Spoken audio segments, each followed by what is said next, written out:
This is Jennifer Gonzalez welcoming you to episode 128 of the Cult of Pedagogy podcast. In this episode, we are going to talk about what to do when you say something to students or an audience, and in return, you get nothing but crickets.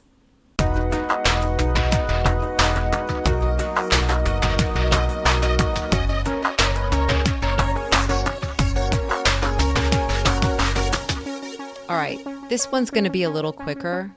A lot of my recent episodes have been epic and long, and today I just wanted to talk about something really specific and simple and something that you can take into the classroom right away and use and apply to your teaching. So, just letting you know in advance, this is a little bit of a quickie. You know that thing where you're talking to a group of people and you ask them a question and no one answers? And you wait a few more seconds, awkwardly, and nothing happens? Kind of like I just did there. It's one of those funny little problems faced by a lot of teachers, coaches, speakers, ministers, pretty much anyone who speaks in front of groups. The speaker says something, hoping for a response from students or an audience. And what they most often get back are a couple of weak smiles, a grunt or two, and not much more. Basically, crickets. It's mildly uncomfortable for everyone, both the speaker and the audience. But thankfully, the moment passes quickly and it's no big deal. Still, it's a fixable problem. In this episode, we are going to start by talking about some of the main reasons why it happens, and then I'm going to give you some suggestions for getting much better responses from your audience. First, I would like to thank Learner's Edge for supporting this episode. Learner's Edge is the leading provider in continuing education and professional development for educators. They offer affordable online continuing education graduate credit courses that have helped over 100,000 teachers meet their license renewal and salary advancement goals. When you complete a Learner's Edge online course, you'll get graduate credit from your choice of their accredited university partners. Countless teachers have applied what they learned in their Learner's Edge course to their classroom immediately, helping themselves and their students succeed. Best of all, you never have to step foot in a classroom for a Learner's Edge course because they're self-paced. You work on your course whenever and wherever you'd like, even at home in your PJs. When you're looking for professional development or continuing education, you can't go wrong with Learner's Edge. To get started, head to learnersedge.com/edge15 and get your promo code for 15% off a course. That's learnersedge.com/edge15 for 15% off of a Learner's Edge course. Support also comes from Microsoft. Over the past few years, Microsoft has added some really impressive accessibility tools to its products, like Immersive Reader, which allows users in OneNote, Word, and Outlook to read distraction-free with adjustable spacing, limited line visibility, a picture dictionary, and the ability to hear any text read aloud to them. Or Microsoft Translator, which sends real-time subtitles in 20 different languages right to students' phones while the teacher presents from a PowerPoint. To learn more about all the incredible things Microsoft is doing to make learning accessible to everyone, visit cultofpedagogy.com/inclusive. The Cult of Pedagogy podcast is part of the Education Podcast Network. The EPN family is the home of dozens of different podcasts, and each one is focused on education. Check out all of our shows at edupodcastnetwork.com. Now let's talk about the cricket problem. First, we're going to get into why it happens at all. Getting the silent treatment from a group you're speaking to happens most of the time for one basic reason. People don't want to look stupid. Within that broad umbrella of not wanting to look dumb, here are some more specific possible causes of your cricket problem. One possible cause is that they know you're not just talking to them. If you ask a group of people, "How's everybody doing?" very few of them will answer because it's not the same as if you were alone with them. One-on-one, you ask someone that question and they can give you some detail about how things are going. But in a group, the question is more or less rhetorical. A few extroverted people might mutter good or great, but no one is going to seriously answer you. The one exception to this is if you're speaking to tens of thousands of people in some kind of stadium situation, in which case you're a big freaking deal and the crowd is already going wild because you walked out on stage. So go ahead with your question. Another reason you might get crickets is that they think everyone else in the room gets it. If you say to a group, "Does that make sense?" most people are going to act like it does, even if it doesn't, because they assume everyone else in the room totally gets it and they don't want to look like the lone dummy.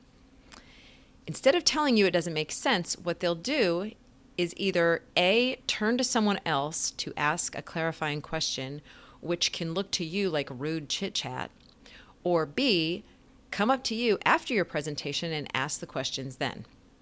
If this happens with more than a few people, you now have a small crowd to deal with. On top of that, the rest of the group probably would have benefited from hearing that question and your response, but instead, you're only having the conversation with one person.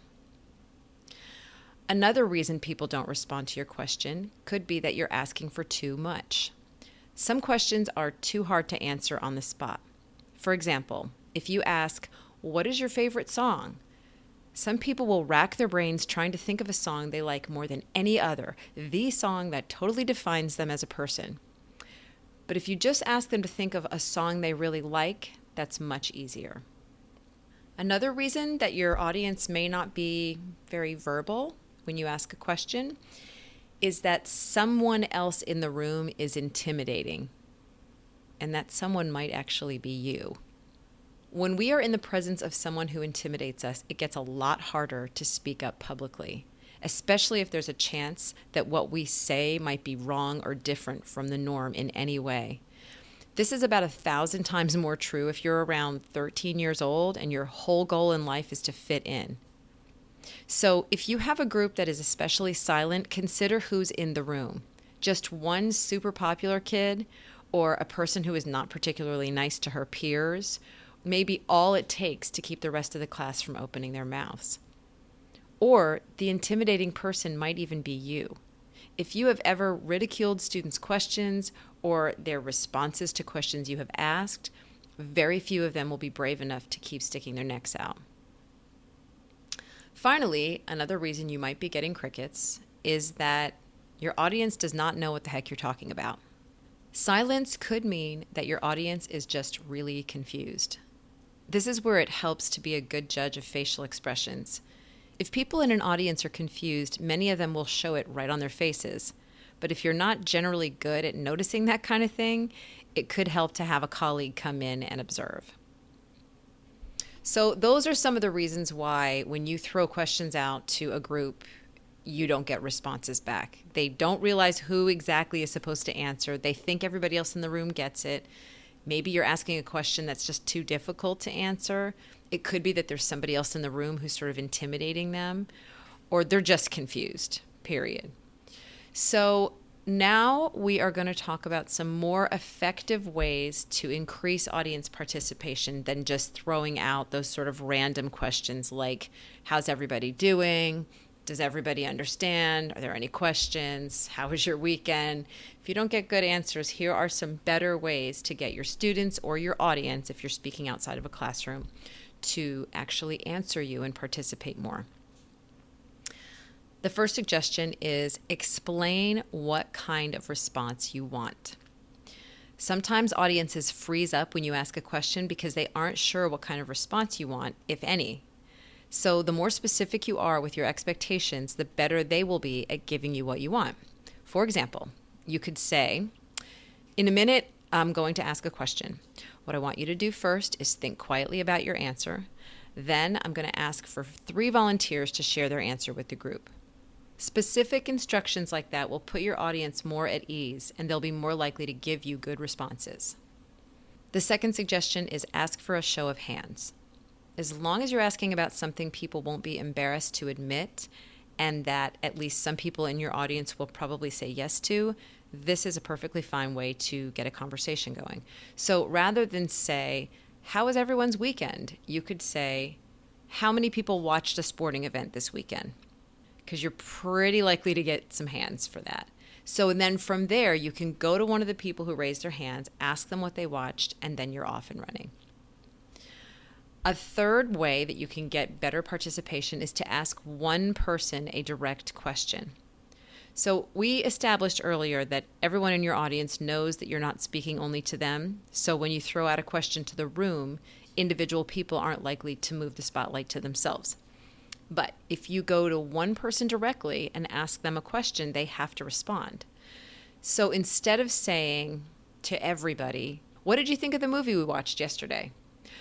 Go to the kid in the third row and say, "Hey, Polly, hey, Polly, well, what did you think about that movie?" Now, Polly could probably just shrug this question off or say it was all right. So if you want to get a better response, try something even more specific like, "Polly, tell me something about that movie that made an impression on you." The fourth suggestion is have everyone write down a response first. When you ask a group a question, usually only one or two people will respond. This robs everyone else of the opportunity to answer.